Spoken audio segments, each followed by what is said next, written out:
أشرقت نفسي بنور من فؤادي حينما رددت يا رب العباد وانتشت روحي.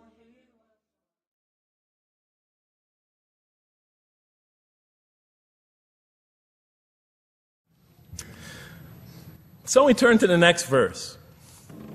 It turns out that the Quran just doesn't dismiss the question. It starts to answer it a little bit. And in the next verse it says, and he taught Adam, God taught Adam, the names of all things.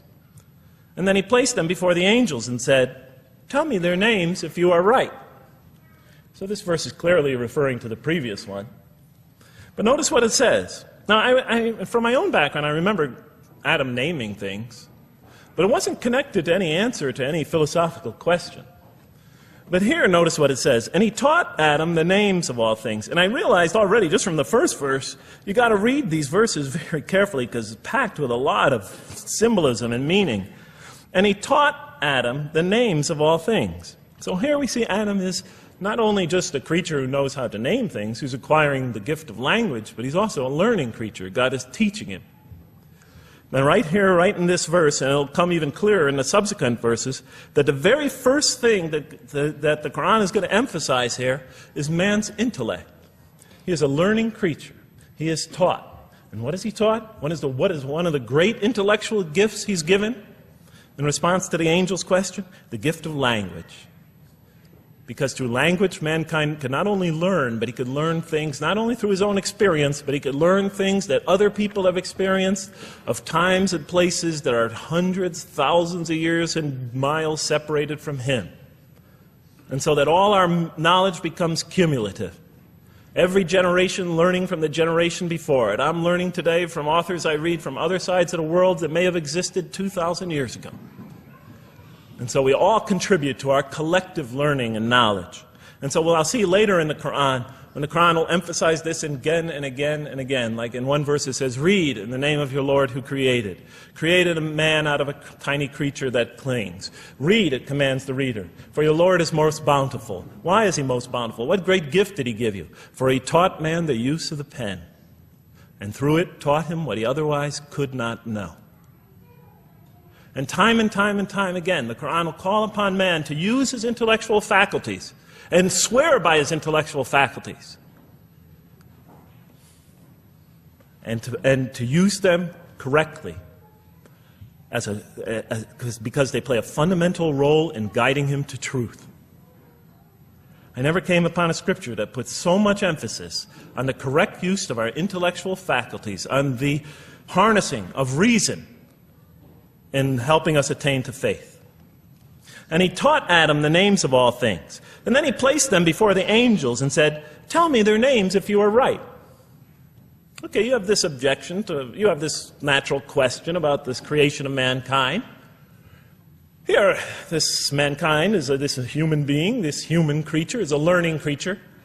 He has many intellectual gifts. Here, I'm going to place these things before you. Tell me their names if you are right about man. And what do the angels say? In the next verse they say, glory to you.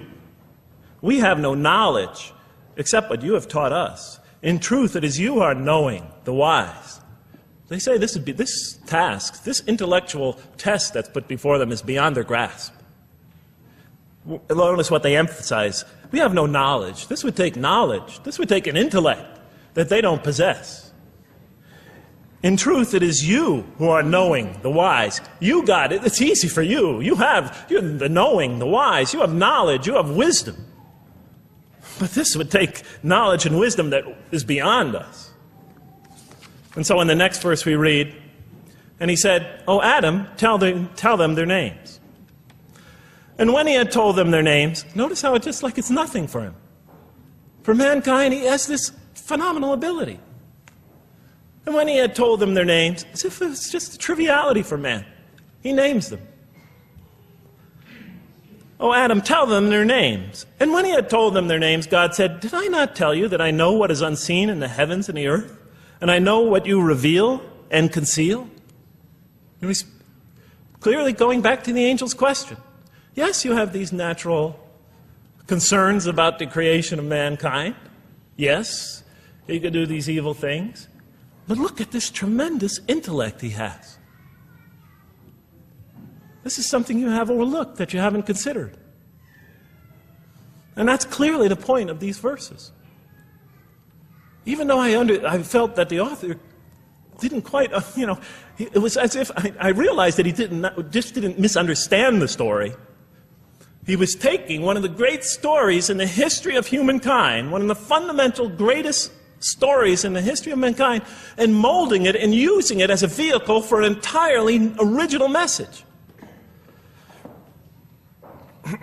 And God said, "Did I not tell you that I know what is unseen in the heavens and the earth? And I know what you reveal and what you conceal?"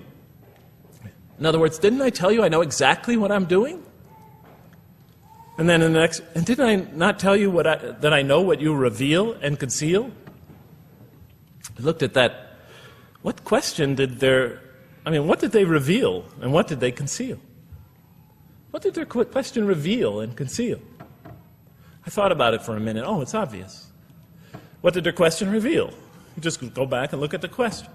It revealed the sinful and sinister propensities of man. I mean, it's obvious, right? Why are you all looking at me like that? You're starting to scare me. You're all looking very serious. Am I losing you? Wow. Okay.